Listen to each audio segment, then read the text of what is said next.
A while back, I did a video on the idea of an Akatsuki free-for-all among its members and what the result of that would be. While it's an unlikely scenario, I did actually keep everyone in character for it, as it was a way to guide what would happen in that scenario. I wouldn't say that an Akatsuki free-for-all is an impossible scenario, as around half of the members were forced against their will to join, and some of the duos had some personal animosity going on between them. This time around, I want to focus on the idea of the Akatsuki being split into two factions led by the two leaders of the group. An overlooked fact of the Akatsuki was that Nagato was actually completely unaware of Obito's plan for the infinite tsukuyomi.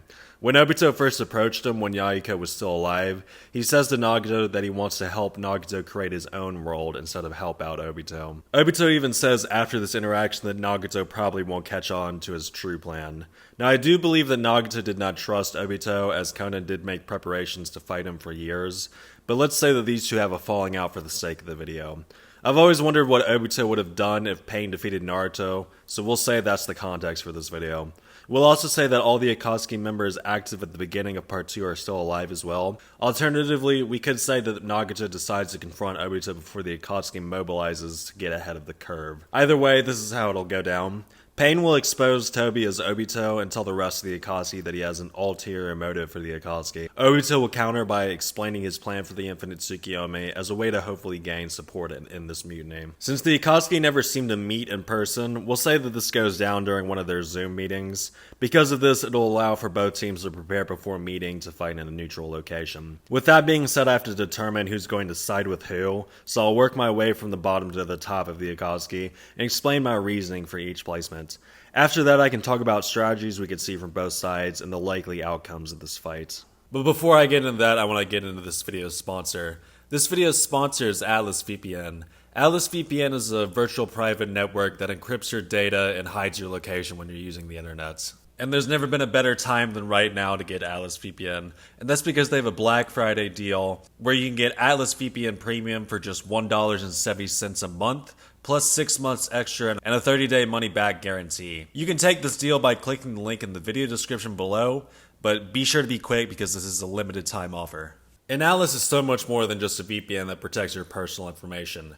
You can also use Atlas to change your digital location in order to access content that would otherwise be restricted in your country. You may not know this, but for streaming platforms like Netflix and YouTube, some content is just restricted to your country, and with Atlas you're able to change your digital location in order to access that content. Personally, I use this a lot to be able to view NBA and NFL games that are restricted from where I live. And you can also use Atlas to truly search the internet privately. Instead of having your browser constantly gathering information on you for advertisers, you can use Atlas to truly search the internet privately and get true and organic search results as a result as well. And Atlas is also good for internet safety. You can use Atlas to block malicious links, ads, trackers, and whatever else, and Atlas will also notify you whenever someone is trying to steal your data. Atlas can also help you save money while shopping online. It'll help you find the best deal shopping, whether that be online subscriptions, airlines, hotels, or whatever else. And to top all of that off, you can use Atlas on an unlimited amount of devices. So if you have multiple computers or multiple phones, you're able to use your same Atlas account on all those devices. Just remember, this Black Friday deal is a limited time deal. Right now you can get Atlas VPN for $1.70 a month, with 6 months extra and a 30-day money-back guarantee if you click the link at the top of the description. But thank you for Atlas for sponsoring this video, but with all that being said, let's get back to the main video now. Starting with Zetsu, he'll definitely side with Obito, and this is a massive win for Obito actually. We know Black Zetsu's only goal is to resurrect Kaguya, and that goal would be impossible with Nagato's clan. Nagato never mentioned becoming the Ten-Tailed Shinchuriki, and it seems like the only way for Kaguya to be resurrected is by backstabbing the Ten-Tailed Shinchuriki. The Infinite Tsukuyomi is also a better way to collect chakra for Kaguya too, so this decision was a no-brainer. The reason why he's a big win is that he has intel on all the other fighters on the other team. We know Zetsu was used by Obito to watch any fights of interest, as he was adamant that Zetsu tell him what happened in Itachi vs Sasuke as soon as possible. Zetsu also knew everything in Itachi's arsenal, despite Itachi likely rarely ever using the Mangekyo due to the nature of it. We don't have confirmation that Zetsu watched any of the other Akatsuki members' fights other than Pain vs Naruto, but that is highly likely if he knew more about Itachi than Orochimaru seemed to. I won't say he knows everything though, as he was not familiar with Sasori's puppet body inside Haruko, and he did not warn Obito about Conan's paper bomb trap. I'll get back to what Zetsu will know and won't know once the teams are set, but go ahead and expect he's going to know practically everything. Next is Konan. She'll undeniably join sides with Pain. I don't even need to explain this, as she deserted the Akatsuki once Nagato died and tried to kill Obito. However, she will provide very useful intel about Obito, just like Zetsu is doing for the other team. We don't know for sure if Nagato knew about how Kamui worked, but Konan was able to fully explain it when she was fighting Obito. So we know for sure that Pain's team will be fully knowledgeable about Kamui, and this will greatly diminish how effective Obito is in this fight. Next is Hidan, and I believe he's going to side with Pain. This one's not as clear as the last two, but I have my justification for it. We see during the Akatsuki suppression arc that Hidan starts off pissed with Pain, and even says he wants to put a curse on him after he killed Asuma. Right after he joins the Akatsuki meeting, he starts mouthing off to Pain about being kept in the dark on what the Akatsuki's purpose is. Once Pain thoroughly explains how he wants the Akatsuki to monopolize the war market, Hidan ceases to complain about him again. So if that speech was able to shut Hidan up of all people, I'll take that as him being content with Nagato's goals.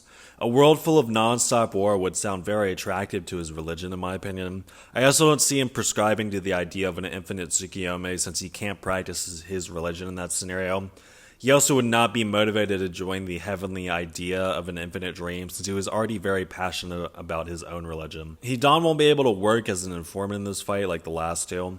His role will more so be as a scout, since he's immortal. We saw when the Edo Hokage were fighting Jubito that Sasuke noted they were using themselves as bait, since they were immortal in that fight. The same principle will apply here, and Hidan can even combo with his teammates' attacks just like he did with Kagezu. Next is Kagezu. I'm certain he'll join Pain's side since he was happy working as the Akatsuki's accountant. He gives us no reason to believe he would like an infinite dream world since he only ever seemed to care about money. He also is self-admittedly biologically immortal, so eternal life would not appeal to him either.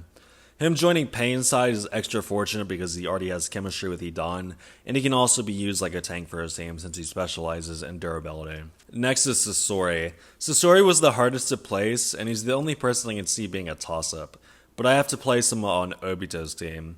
I think he would be accepting of the infinite tsukuyomi since this would be his only chance to become an eternal piece of art. When he was reanimated in the war, he says that he had no regard for Kankura's Sasori puppet anymore because he'd finally become eternal. The dream world is supposed to be infinite, so that sounds similar to Edo Tensei, which is what he preferred to being alive as a puppet. The only problem I have with this is that he may see the infinite tsukuyomi as false. Gaara, Mei, and Naruto's reaction to the infinite tsukuyomi was that it was fake, so it didn't matter what it even accomplished. So who knows what Sasori would think about it. I'll give the edge to Obito's side, since we did see Sasori say he liked being Edo Tensei. In terms of what he offers to the team, that would mainly be defense through his Iron Sand. He'll also greatly benefit from Hidan and Kagezu working as tanks for him while he works from long range. Next is Deidara, who I'm pretty sure is going to join Pain's side. Deidara loved all things spontaneous and abrupt, so why would he go for something everlasting like the infinite tsukuyomi? Pain's World of War would also probably fit into his artistic worldview and give him a reason to blow things up. As for what he provides for his team, he'll be working from the backline, but more importantly, he'll have intel on Sasori. After Sasori died, he noted the weak spot in his puppet body was too obvious, so if you manage to know that much about him, I'd say he probably knows practically everything. Sasori may not know about Deidara's lightning style weakness either, since we never got confirmation for that. Obito's team does not have a lightning style user anyway, so it doesn't really matter. Next is Kisame, who will undoubtedly join Obito's side. He'll actually be the only Akatsuki member other than Obito and Zetsu to know about the infinite tsukuyomi beforehand and even believe in it. Obito even trusts him so much that he revealed his face to him. Not much else to say about him other than that's a big blow to Pain's team. Another big blow to Pain's team would be that Itachi would join Obito's side. Now obviously Itachi doesn't like either side, but he would have reasons to join Obito in this scenario. Considering that he was a secret agent for the Leaf, he would want to help facilitate the Akatsuki cannibalizing itself. He would want to stay in the Akatsuki anyway, so he'd have to pick a side regardless. He stayed in the Akatsuki until his death to give intel to Leaf, so if he ever wanted to leave in the original timeline, then he could have. As for him picking Obito's side, that would be the lesser of two evils for him. Pain's idea of eternal war is the exact opposite of what Itachi would have wanted, considering Itachi committed the Uchiha massacre as a way to avoid war. To our knowledge, Itachi was in the dark on what Infinite Tsukuyomi was in the original story, but in this timeline that would sound more appealing to him. I think he would view it as false, but since Pain's idea is a nightmare scenario for him, I think he sides with Obito. He may also view Obito's plan as easier to stop since it needs every single-tailed beast, whereas Pain could still potentially control the war market without the 10 tails. I will say that he may hold back at certain points in this fight if Obito's team gets the edge. We saw him intentionally ruin his mission to capture Naruto in part 1, so he's going to be looking to create the most carnage possible without betraying Obito's trust. In fact, he may even abandon both sides in an attempt to destroy the Akatsuki if the opportunity arises. But with that, I've named every side each character would choose. Pain's team consists of Pain, Konan, Hidan, Kaguzu, and Deidara. Obito's side consists of Obito, Zetsu, Sasori, Kisame, and Itachi. Now that I've set the teams, let's establish what each side has with intel and what their strategies and tendencies would be. Pain's side would be fully aware of Obito's convoy thanks to Konan, and Sasori's arsenals thanks to Deidara. They also will be aware of Itachi's base genjutsu thanks to Deidara, and the Amaterasu since Nagato recognized Amaterasu before it was even activated in the war arc. What they will not know much about is Kisame's arsenal, Itachi's Susanoo, or Obito's Izanagi. Aside from that, they have very good intel on the other team. I can see their strategy being Pain and Konan focusing Obito since they already made plans to fight him. Hidan and Kaguzu will be working as a tag team since that got the most out of Hidan's abilities, and Deidara will likely be working by himself in the backline. He would probably challenge Itachi first and Sasori second when it comes to his tendencies. As for Team Obito, they have Zetsu, so he'll know practically everything about the other team. In terms of their tendencies, I expect for Obito to target Pain since he's the biggest threat. Sasori will want to fight Deidara, so he may team up with Itachi since Deidara will first want to fight Itachi. Otherwise, I don't see this side having that good of teamwork.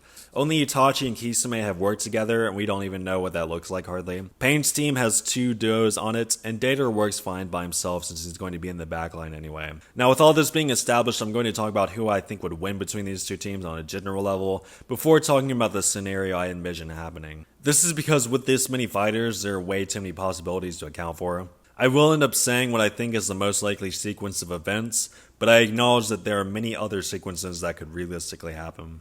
So on a general basis, I would have Team Obito as a heavy betting favorite for this fight. They have 2 of the 3 top tiers and Kisame to boot as well. Zetsu is a non-fighter, but being down 1 man is not enough to make them lose this fight considering how fast they can eliminate their opponents. In terms of cumulative power levels, Team Obito is clearly superior. They also have 1 key advantage in prolonging the fight over Pain's team. Obito can use Izanagi, so that's a near guaranteed kill if he's forced to use it.